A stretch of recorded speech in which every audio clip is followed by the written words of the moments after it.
Hi, hello friends. Welcome back if you are returning. Welcome if this is your first time. We have a lot to chat about today because we've got a lot to chat about today. We're about a month out from the Shadow and Bone show dropping on Netflix, and we are getting Rule of Wolves, the sequel to King of Scars, at the end of the month, which means it is time for me, or was time for me, to do a full Grishaverse reread because I read the books as they came out, kind of.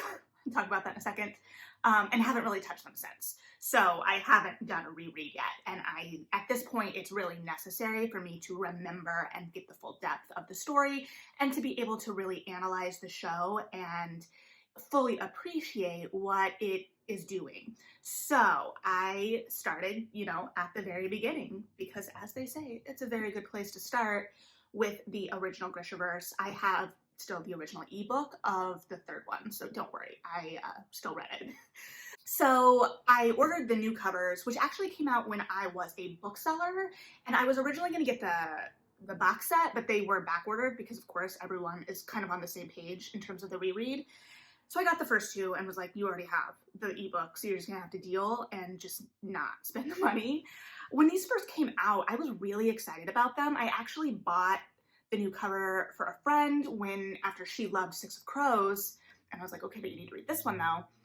And I remember being really excited about them, and I'm still really excited about them. I very obviously purposefully ordered these covers, but in my reread, I actually kind of became a little bit more conflicted on them, and I'd be really interested to hear other people's opinions, in that they are beautiful design work, unquestionably, but they feel a little bit generic the more I look at them, in the sense that they could be any fantasy series. Honestly, each of these books you could probably pair up with like a Harry Potter equivalent, and I hate to say that because I'm not trying to right now, but the original covers feel like they have a little bit more of the flavor of the series to them.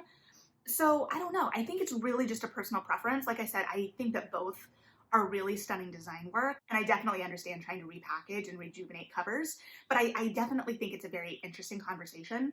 So if you have cover preferences or thoughts on the covers, even thoughts on the tie-in covers, let me know, because I'm really interested to see how that kind of plays in to the marketing of the series and our perceptions of the series based on the cover, because it does kind of set our expectations for the world, right? And I know, the old saying, don't judge a book by its cover, but there are enough really talented graphic artists at this point that, like, yes, judge the merits of the book, but to a certain extent, the covers are our first entry and invitation into the world. So I think there is something to be said there. So in terms of these books, this series is kind of interesting for me to conceptualize because it came out, I think the first book came out in 2012. And in many ways, I think it kind of started some of the fantasy shifts that we saw in YA. In the sense that before this, so this was 2012-ish, I was in college at the time, or just ending. And so it's interesting to me in the sense that this series at this point is a decade old. And so there are people that are adults in the world who experience this for the first time as teenagers and have that emotional connection to it, like you do. I've talked about my emotional connection to many things. But I experienced this kind of as a shift out of YA, or a starting shift out of YA as I knew it. And I think this is important in some of what it sets up in the series that I'll talk about, and how it kind of utilizes tropes, especially with characters in terms of the Darkling, again, we'll get there, to kind of complicate expectations as a reader. Keep in mind, before this, and these are broad stroke generalizations, before this, YA fantasy at the time was much more supernatural bend rather than like these distinct, entirely different worlds. And we were also coming out, because this was the supernatural paranormal era, of the vampire craze. We were used to long-lived, complicated, broody, dark heroes, and them as romantic interests, and we were used to them, even if they had maybe a checkered past, being redeemed, and what that may mean. So those are expectations and kind of the cultural landscape I was going into as a reader with this. So I think that all directly played in to my experience as a reader. Because again, I'm only speaking from my own personal experience, and you can let me know if that aligned with what you experienced as a reader to how I received The Darkling as a reader. Because I definitely, and again, I realize I haven't introduced anyone. I assume if you clicked on this video, you know something about the Grishaverse. But I'll admit, I was primed for that Darkling redemption arc and for him to be the romantic lead in a way. So I think this series did a lot of really interesting things. And in rereading it, it was really great to be able to kind of see a little bit more about how that worked or pay attention a little bit more. The first time I read it, especially the last book, I was very focused on not crying. I remember being very focused on not crying in the last book. And I think that part of that was like, I wanted to be above the emotion for some reason, as if emotion is something to be above. It's not. That's dumb. I think to a certain extent, I was trying to approach the book intellectually, right? Like, okay, this is how it's working. This is what we're setting up.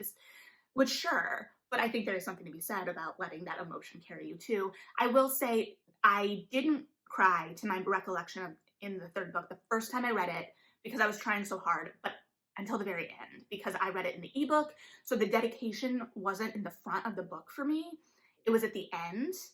And the dedication of Ruin and Rising destroys me every time. I talked about the trailer already and kind of my first initial thoughts, especially having not reread the books. So now I've reread the books, and what struck me most kind of as a way into this about the trailer are many things. One, I do think it's still the way in. I think that the Shadowfold is the series, right? So centering that trailer around the Shadowfold makes sense. I will say the reread did kind of confirm that that trailer almost condenses the first 50 to 60 pages of the first book. The big difference that I noticed, or that my reread kind of re-emphasized, that in the trailer, Alina is kind of defiantly talking to Mal about going into the Shadowfold, like, I can do it, kind of, I can make it wording. I don't remember exact. And in the book, she is part of the expedition and expected to go through the Shadowfold. And our first interaction between Mal and Alina is kind of him reassuring her that it's going to be okay, them kind of joking around. It's just interesting to me because it's a minor change, but it's one of those things where the intent of the character, like it's a big shift in the minutia. So her going more actively, almost defiantly pushing through the Shadowfold, saying I'm going, is different than having to get over the fear of going and what that means. So it's a more active choice. So I kind of understand it from that standpoint, but it also does change things a little bit in that the book, to a certain extent, Alina's hand is kind of forced by circumstance for much of it. And her coming into her power and coming into her own in the sense of making choices is part of the arc. So I'm going to be really interested to see how that plays out. Again, it's very minute, and I want to make clear that, especially when I start looking at this show, when we get to that point, I'm not going to be sitting here like this minor change and that minor change. I mean, sure, I may note them. I don't want to be that person that's like, this was like this in the book. It's more to like, is this the spirit? What does this change do? What does this change mean for our characters? So in terms of the Shadowfolds, that first 50 pages, let's kind of talk the structure, I guess, of especially the first book and kind of carrying us across the series. And you're like, structure, that's boring, but it's not. And I'm not, going to pretend to be an expert, but like, I think there's a lot going on here. Especially the first book is very parallel, and it does a really, really good job of that, right? We start at the Shadowfold, we end at the Shadowfold. What happens in between? How do our characters change? What are their distinctions, right? Everything is set off by Alina's need to protect Mal. And our given circumstances at the end are shaped by the same want, right? So Alina has been through a lot. She's changed. Things have happened. and we'll kind of talk about a little bit about that, but like that essential character want is still there. And I found that really intriguing, and but the way everything has changed, but this is still here. It is interesting because I've heard Leigh Bardugo talk about the book a little bit. I've kind of stayed away from a lot of like really in-depth stuff to try and not color my own perceptions of things. So may not be aware of all of the conversations happening around the show. But when I've heard her talk a little bit about like the fact that this is first person and how she doesn't think she would go back to writing in the first person. And I think that the fact that this is first person does play into things. We're seeing things only from one point of view. Granted, first person in young adult makes total sense, especially at this time. So this makes sense that was our way into the world, but it does impact how we see that world. It's also interesting because I noted like at the beginning of Shadow and Bone especially, we have like Alina passing out a couple of times within the beginning of the book, and just like, okay, our view of this world is shuttered by that, but it's also kind of our way to move from place to place narratively, and that's a limitation, right? We're limited by this character's view. And it also makes the narrative much more reflective at certain points. So this is a very active series to a certain extent, but there are times where the first one can feel less active because we are getting things from that first person point of view, which I don't think is a bad thing. I like being inside her head, but like we get training montages almost, right? So how are we going to set that world in the show? Because there's a lot that we kind of get just references to. Like, okay, everyone was down by the lake training, and I didn't go to the lake. And these things that we then have to establish on a broader scale. So there were, like I said, like lots of montage-y feeling moments in the book, but it also kept things moving. It kept us from like having to sit through too much, and it didn't feel like the time jumps were jarring. There was still enough established that it never felt like it pushed me too much in terms of what I was learning about the world, if that makes sense. And there was also a lot of world building that had to be established. There were times that it felt like, okay, we're in the library learning how the small science works, or like, we're gonna learn about amplifiers now. And to a certain extent, I don't think that is really explained to its full breadth until the last book. There were like questions I had earmarked until the last book again, where I was like, wait, how did this? We do get answers, but there are questions that I carried until the end related to that. And part of that may have been readers having questions. Like, oh, okay, let's little bit further establish what exactly we mean by this. So Shadow and Bone, on kind of like a broad stroke structural level, is really tightly woven with that. Beginning and end on the Shadowfold, we see Alina and Mal's relationship at the beginning, even though we know all of the history that came before, like they're at a very specific place in the beginning and a very different place at the end.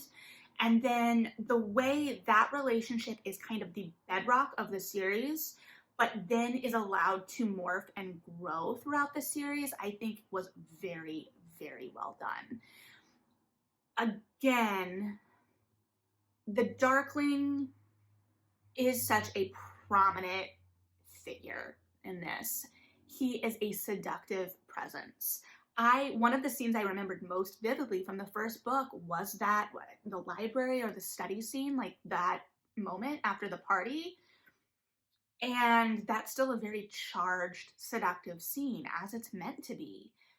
And so the way that power and lust and all of these desires are kind of wrapped up, and how complicated all of that is allowed to be, there's still very much a protection angle, right? Because the Grisha are still separated from the wider world in many ways. Like, this is their one area of protection. The allure of the Darkling for the Grisha, but then also his own sense of desire for power, but also how lonely he's been. And that's kind of right, like that theme that kind of trickles through all of the supernatural YA and even like romance, supernatural romance, is this eternal figure who's been alone for so long and is seeking that companion, that person that's going to make him less lonely. And here we've got that set up, but then we complicate that, right? And we look at what that power means and what that power costs. And then Mal, what he represents, but then taking those characters and making them more than just, you know, the ideas they may represent and fleshing them out to be full humans, because they are. I think the characters are handled so well in this series. They're allowed to be flawed. They're allowed to be complicated. They're always forwarded by the wants of their character, in the sense that, like, to skip ahead a little bit, Sergei, toward the end, has, again, all of this is spoilers, but has like this betrayal of this group, but it's so rooted in his character and what he's been through and his want for safety. Or the really interesting arcs we get with Genya and Zoya. Zoya's kind of like this Cordelia-like character where we are seeing everything through Alina's eyes. So at first, everything is really colored by her jealousy, because one of the first interactions we see with Zoya is her showing interest in Mal. And her being this beautiful Grisha, powerful Grisha, that at the time Alina is not. And then the jealousy of Alina kind of going in while Zoya's away and becoming a darling of the little palace in a way, and then how that's reacted to. So we're seeing everything through her eyes. And then also with Genya, the friendship that's established there, the betrayal of that friendship, why that betrayal happened, how Alina can track where that motivation came from and still want to protect her and still offer her grace. And there's just so much there, and I think it's really beautiful. I lost track of where I was going with this. I guess, so like the complications of the characters, their complex internal lives. So the Darkling starts off as this, and continues as this powerful character, and he does represent a lot, but then also we start to see those breakings and those cracks in where his weaknesses are. And there may be a fair criticism in that, like, okay, we've got this orphan who discovers her powers. Like, that's a popular trope. It's a popular trope for a reason, right? But for much of the book, she doesn't understand her power, and it's not accessible to her. And then she gets over that break, but also then being used for her power and how it's still not hers yet. There's just so much, and how the Darkling and that arc, especially when we move into book 2 and we start getting like projection Darkling, which I think is just really well done. It's interesting to view it in the, I say modern world, but that's a weird way of saying it. But if I'm thinking most specifically of the last Star Wars trilogy and how we started to see like the mind talk there. And I feel like new viewers especially are probably going to be bringing that baggage to the table if we go there. So I'll be interested to see how that works, because it makes sense in this world, but how do we make sure it's its own thing? Because I could foresee that, and granted this is book 2, so we're probably not going to get there, but again, I guess we'll see. The idea of the Darkling just kind of haunting her physically and her slipping into madness, or what she thinks may be madness, and like having him just kind of on the periphery, and how he can be snuck into scenes that we may not even have gotten them interacting in the book, but almost like just there, like a Hamlet's ghost kind of situation, right? Just moving in and out of the world. I don't know. So like the structure of the first one is tight. We got all of that going on. And then the second one does, I think, what it needs to do for a sequel very well. Very well. It broadens the world. It introduces us to Nikolai, who is fantastic, obviously, and one of the most beloved characters of the series. He's that snarky pirate prince. He's snappy. He helps really bring in that banter, because we get a little bit of like banter between Mal and Alina, but like Nikolai just like really ups the ante, and it's because he's so smart. but it also provides a lot of levity and helps because the rest of the world is getting so much darker. We need to get darker, but we also don't want to sit in that completely.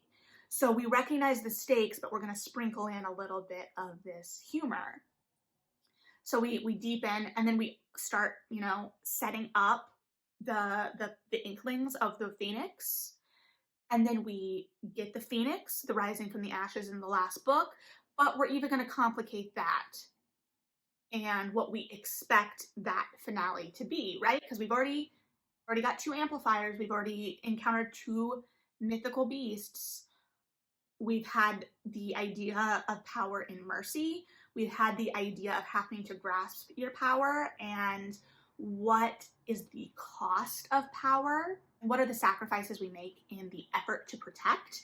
And that is where I think the questions are really interesting, right? Because the Darkling wants power, but we also get to see where his wants come from. And I do think that the show will probably dive into his character backstory a little bit more, or dive deeper into that humanization. And I'll be interested to see where it deviates. But I think too, the humanizing aspect, because they introduced his casting with not the Darkling, right? So I'll be really interested to see what they're doing there. I also caught a couple of times references to mourners and funerals. And I know as readers, like, we're gonna clock that a lot more now. I don't think it was planted as any like precursor, right? But I do find it interesting in the sense that I think it's something that was percolating, or it's evidence that those ideas were there subconsciously before we get to see them in the form that we know and love them. Also parallel. Okay, so the parallels even built in to Alina and Mal's relationship, right? So the first moment in the boat where Mal thinks he's gonna die and he tells Alina that he'll meet her in the meadow. Then we get the meadow at the end of the book, and it's just like so good.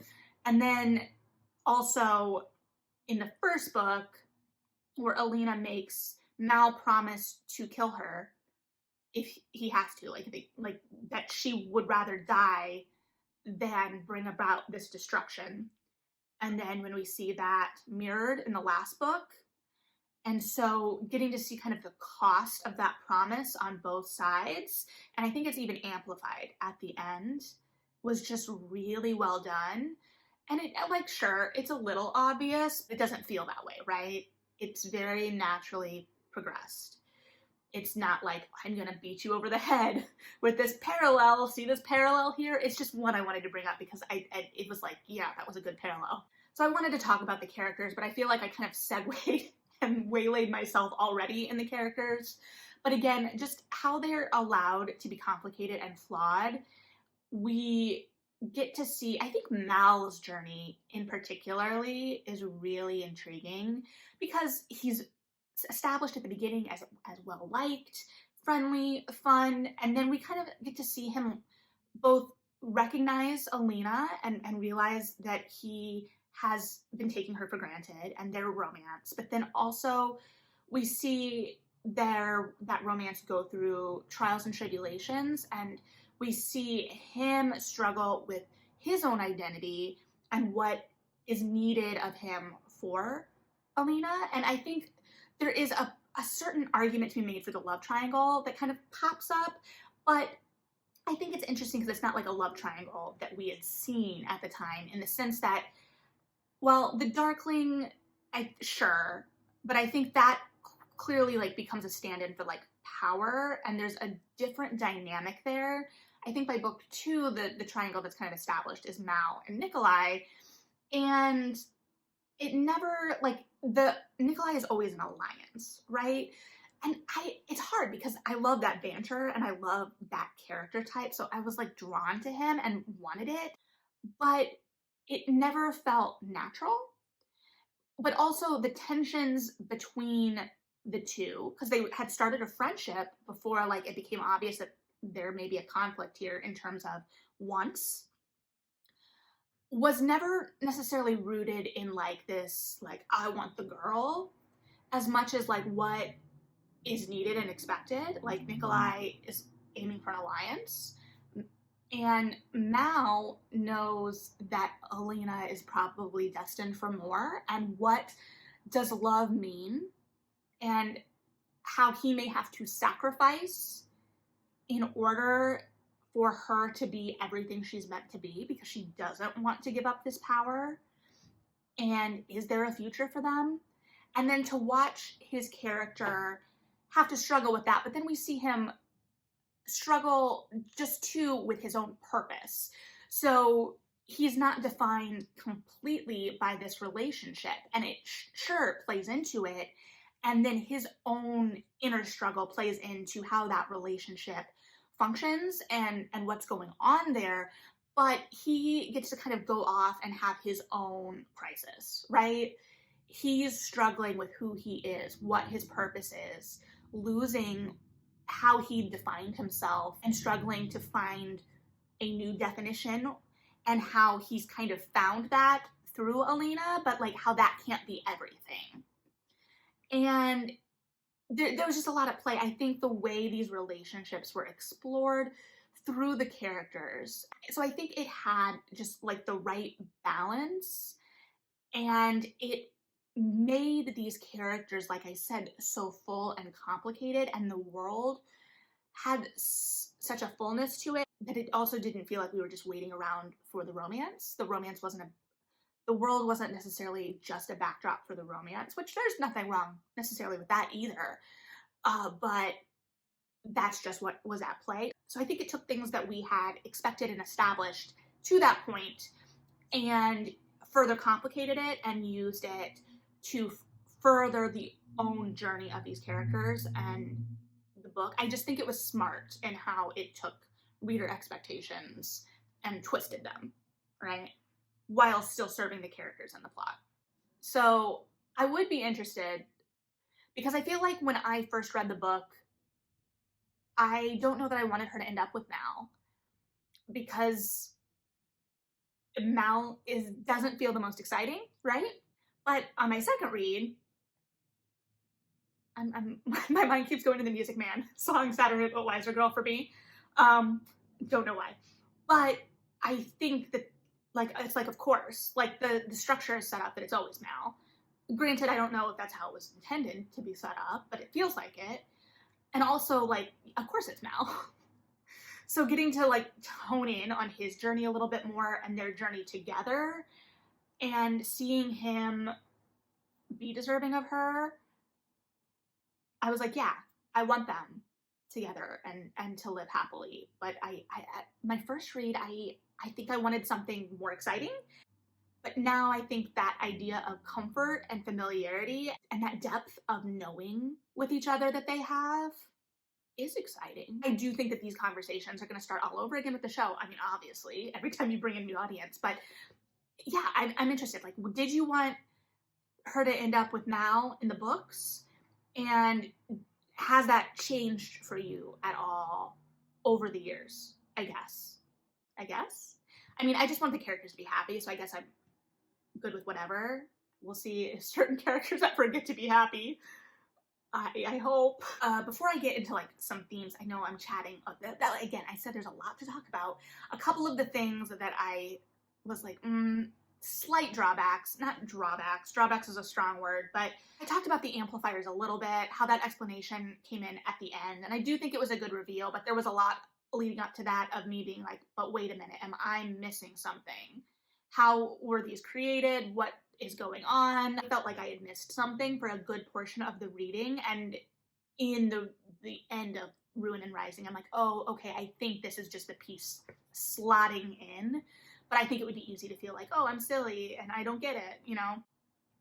One thing that maybe just, oh, I'm silly and I don't get it, is the twins who come in book 2 and the timeline there, because they were with Nikolai, but then there's the twist at the end of the second book with their, well, no, I guess I should just say, because I haven't talked about the apparat, I think that's how you say it, at all. That Rasputin-like character. At least is how I pictured it. I guess you can let me know if that's what you were imagining. But I feel like all of the references to like mildew and grapes And then also a combination of politics, faith, and mysticism. Like, I'm like, of course, that's where my brain is going to go. But so this will, I think, tie into the themes. The twins being a part of kind of like the cult of the saint of the Sun Summoner, and where that played in, because they know her on a personal level. So were they members of this before? Were they members before they were on the privateer ship? Or was it sometime in their time in the little palace? I have questions. And I 100% could have missed something in my reading. So if you picked up on something that I clearly just missed, let me know, because I just want that piece to slot together in a way that it's just not in my brain right now, and that could be, like I said, completely on me. Let's talk about Sancta Alina. I'm probably saying that completely wrong. I apologize. One of the things that most strikes me about this book, and I think it carries into King of Scars, I'm obviously going to reread that, and we'll see where that goes. I have a lot of thematic thoughts about that one when I first read it, so we'll see what in context. But this idea of faith, power, I also think the setting of this book is obviously kind of like this mirror of Russia, and I don't have a really, really deep Russian history background, so take everything I say with a grain of salt. But this parallel of the old world and the new world, which we see, I don't think that they're in any ways, I don't think that they're set kind of in the same time, but we see it in like the Bear and the Nightingale trilogy as well. So this is just like a great setting to explore this idea of faith versus science and modernity. And we see that too with like the Grisha. They talk about it as the small science, and this distinction between the small science and, I forget the word for it, but like the idea being actual magic, and how that costs you something, and it costs your soul something. Also Grisha in the second army versus the Crown and the first army. So there are all of these things kind of set up. And at the root of it is kind of power and faith, how Alina has this power and it leads to the faith of all of these followers, but also how that faith has been cultivated and manipulated in a lot of ways by men to grasp power of their own. And then how that image is manipulated to further the ideas of others. And we see the less malicious feeling version of this with Nikolai, when he's like, okay, this is how it looks. This is how things look, and this is how we need them to look for people to believe in us. And that belief leads to power and allows us to protect. So also part of it comes down to intention. Like, we trust the intentions of Nikolai, or at least I did as a reader during the book, but I don't trust the apparat, partly because he's described as building it up the grave, and that is clear imagery being used to make me think a certain way. But then we see that play out right at the end, and the sacrifices of saints, and especially like this, I didn't grow up Catholic or Orthodox, so the idea of saints is more cultural to me, but we see these saints perishing and sacrificing in violent ways, and then what their legacy is, and how their story persists, and how their story can be used to craft narrative and create belief, and then how Alina becomes a saint, and how her story and narrative are used and manipulated to create belief, and how she leaves that behind to create her own life and steps away from that. There's just a lot going on. Again, I'm not articulating or getting to any point, I feel like, but those are the themes that really being explored spoke to me the most and interested me the most. I guess if you have thoughts about how that played out, if you have more formed final versions of those explorations, I'd be really interested in hearing them. But I do think that the imagery throughout the series really kind of puts us with the old world versus the new world, and the dark versus the light, which is obviously, it feels like a very obvious, you know, of course, like she is the sun summoner, he is the Darkling, but there is a lot of depth there. And especially when we get to the second book, where the end, Alina kind of grasps some of that darkness. It feels like there's depth to that exploration where it's not just as simple as the dark versus the light. And complicating those ideas, I think, is where the real strength and power of this series lies. It takes something that feels so obvious in its symbolism and says, okay, but wait, we're going to make this a little bit more complicated. We are going to take this a little deeper, and then we're going to add these extra layers. So that's where I think it gives us a lot to talk about and to mine, and that how it has me sitting here like, okay, but then this, there's a lot more going on. Now, how do I think the show is going to handle this? I don't know, because we know that they're making changes, where they're bringing the crows in. I did try and keep my eye out for where I thought they could slip them in. I did see a reference to a person named Jess that Mal worked with in the second book in the opening, and I'm like, I wonder if they'll try and slip Jesper in there. I don't know. I think it may become a matter of like, okay, will they slip them in with like the privateering? Like there's obviously war and they're in the criminal underbelly, so maybe they're going to be making money from these wars in some way. But will this backstory change where we're going with the major arc of the Shadow and Bone trilogy? I don't know. The little changes are where I think I see clues to like, okay, I know that there's going to be differences. And they've mentioned, I believe, that there are going to be differences, but the heart of it is still the same for the fans. So that's why I'm willing to be like, okay, because again, I think these themes and these characters and the depth of them isn't necessarily going to change. I don't think. We'll see. But like Alina being more active in that first moment, like, is she going to be more forward driving in the show? Because for much of the book, especially for much of the first book, she's very reactionary. And I think that may be hard to play on screen to a certain extent in how people receive her. But I also hate to lose it in the sense that her overall character arc is so strong and that plays into it. I don't know how that will impact things. And it may just come down to her relationships with all the other characters and the dynamics of those. I also am interested in, giving the Darkling a name that's not the Darkling. Because he is set up as this powerful, power behind the throne figure, which is interesting in ways because you've got these two powers behind the throne, right? You've got the Darkling and you've got the Apparat, which we don't see the machinations of that as much in the book.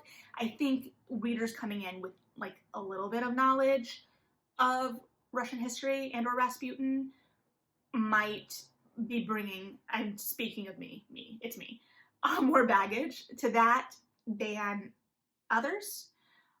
But they have an alliance at one point. It's mostly off page. So we've got like these two figures, and then like seeing how the crown is kind of not worth much. So by giving him a name, are we making him more just of a normal soldier, like showing more of a reach for power when he does? Like, is that more of an overthrow? Is that more of a betrayal? Like, what is that moment and why? Is that where we're going? I guess there are maybe major shifts. I don't know. Based on if you have any thoughts, maybe you've read something that I haven't about the show, maybe you caught on to something in the trailer or in your own reread. If you have thoughts about any of that or where you think this may go, I'd be really interested to hear them.